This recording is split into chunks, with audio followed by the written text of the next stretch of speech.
হিসাবের বাইরে কিন্তু কেউ নাই। দেশের শান্তি শৃঙ্খলা ফিরিয়ে আনতে দ্রুত সময়ের মধ্যে নির্বাচন দিন, আর আপনারা নিরপেক্ষ সরকারের দায়িত্ব যথাযথ পালন করুন। অন্তর্বর্তী সরকারকে উদ্দেশ্য করে এমন মন্তব্য করেছেন বিএনপি চেয়ারপারসনের উপদেষ্টা ও মুক্তিযোদ্ধা আব্দুস সালাম। কি করলেন আপনারা?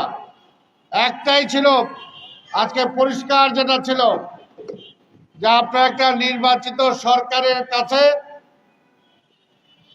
গ্রহণযোগ্য নির্বাচনের মাধ্যমে, অংশগ্রহণমূলক নির্বাচনের মাধ্যমে একটা নির্বাচন উপহার দেবেন। দুপুরে জাতীয় প্রেস ক্লাবের সামনে এক সমাবেশে অংশ নিয়ে তিনি বলেন, আপনারা রাজনীতিবিদদেরকে দোষ দেন। বিগত 15 বছর রাজনীতিবিদরাই স্বৈরাচারের বিরুদ্ধে লড়াই করেছে। আওয়ামী দুঃশাসনের বিরুদ্ধে লড়াই করে বিএনপির অসংখ্য নেতাকর্মী প্রাণ দিয়েছেন। অনেক ত্যাগ স্বীকার করেছেন বিএনপির হাজারো নেতাকর্মী। রাজনীতিবিদদের কথা বলেন, বিগত 15 বছর ধরে এই রাজনৈতিক কর্মীরা এই মাঠে ঘাটে এই সন্ত্রাসের বিরুদ্ধে লড়াই করেছে। এই এইখানে প্রেস ক্লাবে দাঁড়িয়ে এইখানে আমি যখন বক্তব্য দিচ্ছি, এইখানে আমাদের মহাসচিব মির্জা ফখরুল ইসলাম আলমগীরের কোল থেকে আমাদের ছাত্র দলের কর্মী রাজকে ডিবি পুলিশ জোর করে ছিনিয়ে নিয়ে তার হাত পা ভেঙে দিয়েছে। কোন রাজনীতিবিদের সমালোচনা করেন? রাজনীতিবিদ ওরা না যারা লুইটা পুইটা দেশটা খায়। রাজনীতিবিদরা কখনো লুটপাট করতে পারে না। বিগত দিনে শেখ হাসিনা দেশের সবকিছু ধ্বংস করেছে বলে অভিযোগ করেন আব্দুস সালাম। বলেন, দলীয়করণ, স্বজনপ্রীতি ও দুর্নীতিতে নিমজ্জিত হয়েছিল সব সেক্টর।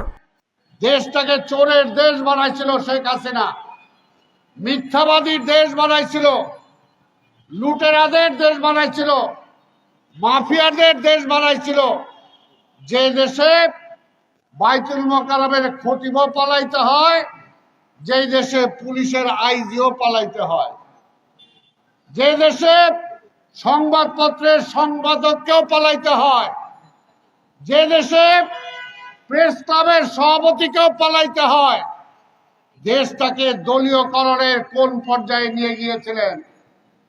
দলের বাইরে, দলও না, শেখ হাসিনার বাইরে, আধিপত্যবাদী শক্তিদের বাইরে কেউ এই দেশে শান্তিতে ঘুমাইতে পারে নাই। ভয়ে অস্থির থাকতো, কখন আমাকে ট্রান্সফার করা হবে। ভয় অস্থির থাকতো, কখন আমার বাড়িঘরটা দখল করা হবে। ভয় অস্থির থাকতো, কখন পুলিশ আমাকে নিয়ে বিনা বিচারে হত্যা করবে।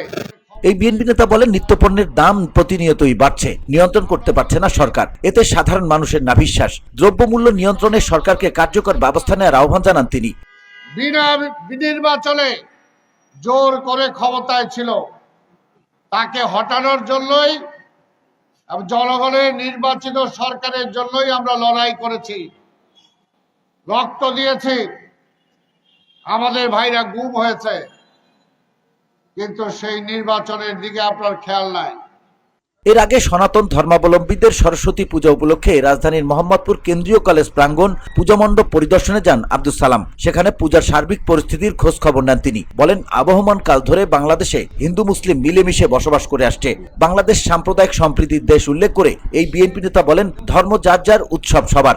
আমাদের বাংলাদেশের হিন্দু মুসলিম খ্রিস্টান সকল ধর্মের মধ্যে নিজেদের যে একটা ভ্রাতৃত্ব আছে, অন্য অনেক দেশেই খুঁজে পাওয়া যায় না। আর কোনো ধর্মই খারাপ কিছু বলে না, সবটাই, যেটা এখানে আমাদের প্রিন্সিপাল ভাইস প্রিন্সিপাল সাহেব বললেন। VOD Bangla news desk.